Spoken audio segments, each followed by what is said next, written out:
বিশ্বকাপের আগে ব্রাজিল শিবিরে যেন নাটকের শেষ নেই। একদিকে নেইমারের প্রত্যাবর্তনের স্বপ্ন, অন্যদিকে ভবিষ্যতের মহাতারকা এস্তেভাও উইলিয়ানের চোটে ভেঙে পড়ার আশঙ্কা। যে তরুণকে ঘিরে নতুন ব্রাজিলের স্বপ্ন দেখেছিল ফুটবল বিশ্ব, সেই নামই নেই আনচেলত্তির প্রাথমিক স্কোয়াডে। আর তাতেই শুরু হয়েছে তুমুল আলোচনা।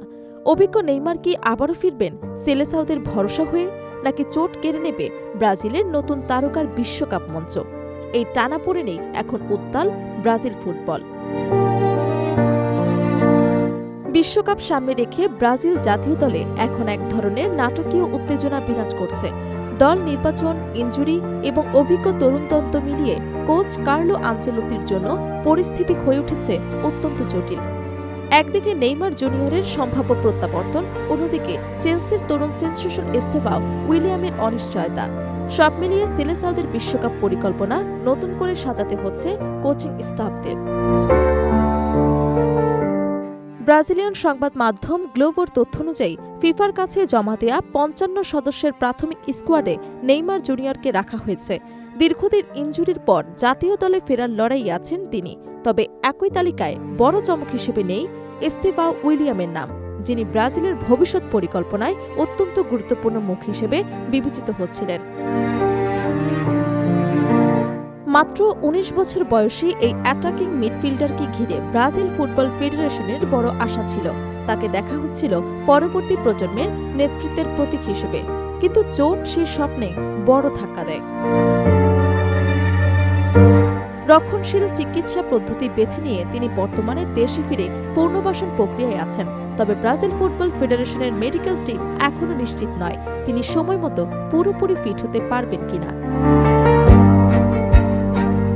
বিশ্বকাপের নকআউট পর্বের আগেই তার ফেরা নিয়ে তৈরি হয়েছে নতুন সন্দেহ।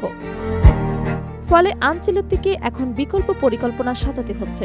বিশেষ করে মিডফিল্ড আক্রমণ ভাগের সমন্বয় ঠিক রাখা তার জন্য বড় চ্যালেঞ্জ হয়ে দাঁড়িয়েছে। ৫ জন মিডফিল্ডার ও ৯ জন আক্রমণাত্মক খেলোয়াড়ের ভারসাম্য রক্ষা করতে গিয়ে এখন কোচিং স্টাফদের প্রতিটি সিদ্ধান্তই গুরুত্বপূর্ণ হয়ে উঠছে। এই অবস্থায় আবারও আলোচনার কেন্দ্রবিন্দুতে নেইমার। ফিট থাকলে তাকে চূড়ান্ত দলে রাখা হবে কিনা তা নিয়ে চলছে উচ্চ পর্যায়ের আলোচনা।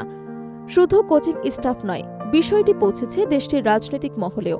ব্রাজিলের প্রেসিডেন্ট লুলা দা সিলভাও আনচেলত্তির সঙ্গে এ বিষয়ে মতবিনিময় করেছেন বলে জানা গেছে। লুলা জানিয়েছেন, নেইমারকে নিয়ে সিদ্ধান্ত নিতে হবে সম্পূর্ণ পারফরম্যান্স এবং ফিটনেস বিবেচনায়। তিনি স্পষ্ট করে বলেছেন, কেবল নামের জেরে কেউ বিশ্বকাপে জায়গা পাবে না, মাঠে প্রমাণ করতে হবে। এরই মধ্যে দলের মধ্যে প্রতিযোগিতা বেড়েছে। ক্যাসেমেরো, ব্রুনো, গুইমারেস, ফ্যাবিনহো এবং দানিলো সান্ত্রোস এবং সর্বশেষ লুকাস পাকেতার মতো মিডফিল্ডাররাও জায়গার জন্য লড়াই করছেন। একইভাবে আক্রমণ ভাগেও জায়গা নিশ্চিত করা সহজ নয়। এদিকে চোটের কারণে আগে থেকে ছিটকে গেছেন রদ্রিগো এবং অ্যাডার মিলিতাওয়ের মতো গুরুত্বপূর্ণ খেলোয়াড়রা, যা ব্রাজিলের শক্তি আরও কমিয়ে দিয়েছে। ফলে নতুন করে সুযোগ পেতে পারেন স্ট্রাইকার রায়ান, যিনি সাম্প্রতিক ম্যাচগুলোতে নজর কাড়ছেন। ফিফার নিয়ম অনুযায়ী ১১ মের মধ্যে ৫৫ সদস্যের প্রাথমিক স্কোয়াড জমা দিতে হয়েছে, যেখান থেকে চূড়ান্ত ২৬ জনকে বেছে নেওয়া হবে। সেই তালিকা এখনও আনুষ্ঠানিকভাবে প্রকাশ করা না হলেও ভেতরের লড়াইটা ইতিমধ্যে শুরু হয়ে গেছে। সব মিলিয়ে ব্রাজিল শিবিরে এখন অনিশ্চয়তা, উত্তেজনা আর প্রত্যাশার এক মিশ্র পরিস্থিতি। নেইমারের ভবিষ্যৎ, এস্তেভাওয়ের ফিটনেস এবং আনচেলত্তির সিদ্ধান্ত, এই তিনটি বিষয় ঠিক করে দেবে সেলেসাওদের বিশ্বকাপ ভাগ্য।